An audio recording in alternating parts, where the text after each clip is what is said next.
Hello friends, good morning. এখন বাজে সকাল 9:30 আর আজ হলো শুক্রবার। আমি আমার ব্লগটা এখান থেকে শুরু করছি, দেখতে থাকো। তো দেখো, প্রতিদিন গানের মতো আমি সকালবেলা বাসি কাজ সেরে স্নান করে মন্দিরের কাজ সেরে ওপরে চলে এসেছি। এসে দেখো বিছানা তোলা তো আমি প্রতিদিন পুজোর কাজ করে এসে রান্নার আগে করি, কিন্তু ঘরের এই যে বাকি কাজগুলো করতে সময় লাগে। আমি যদি সকালে উঠে এই সব কাজগুলো করতে থাকি তাহলে তো আমার পুজোর কাজ রান্নাবান্না করতে দেরি হয়ে যাবে। কিন্তু তবুও আজকে আমি জানো মনস্থির করে নিয়েছিলাম এই কাজগুলো আমি পুজোর কাজ করে এসে করব, তারপর রান্না করতে ঢুকবো, সে যত দেরি হোক না কেন।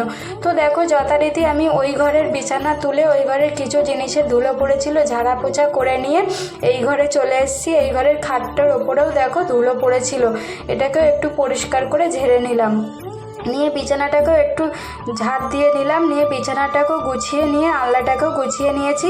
আর জানো তো আমাদের এই ঘরে যে শোকেসটা আছে না, শোকেসটার থেকে দেখো সব জিনিস আজকে নামিয়েছি।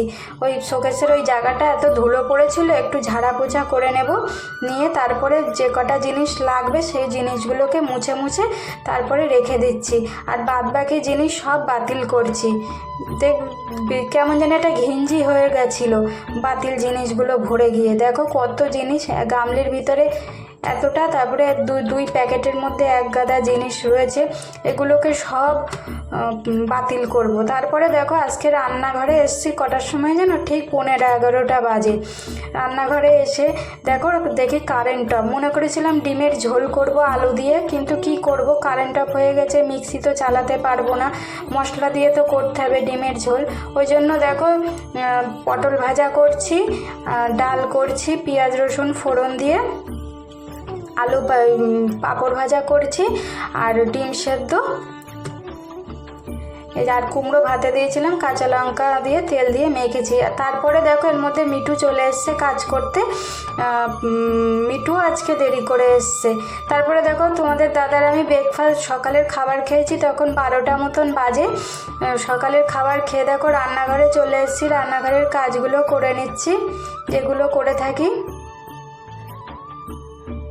আজকে আমার প্রচণ্ড দেরি হয়ে গেছে। তারপরে দেখো খাবার টেবিলটাকেও ভালো করে মুছে নিলাম। আর বিকেল তখন 4টে মতন বাজে, বিকাল 4টে মতন বাজে, ছাদের ওপরে চলে এসেছি জামা কাপড় তুলতে। কিন্তু কি করবো বলো, অর্ধেক জামা কাপড় শুকায়নি, রোদ হয়নি, শুকাবে কি করে, তাই না? তো দেখো যে কটা শুকিয়েছিল সে কটা নিয়ে এসেছি, নিয়ে এসে মেলে দিচ্ছি। মেলে দিয়ে তারপরে দেখো বিকেলের জলগুলো ভরে নিয়ে আসলাম। তো আমার ব্লগটা এই পর্যন্ত, যদি ভালো লেগে থাকে লাইক কমেন্ট শেয়ার করবে। টাটা।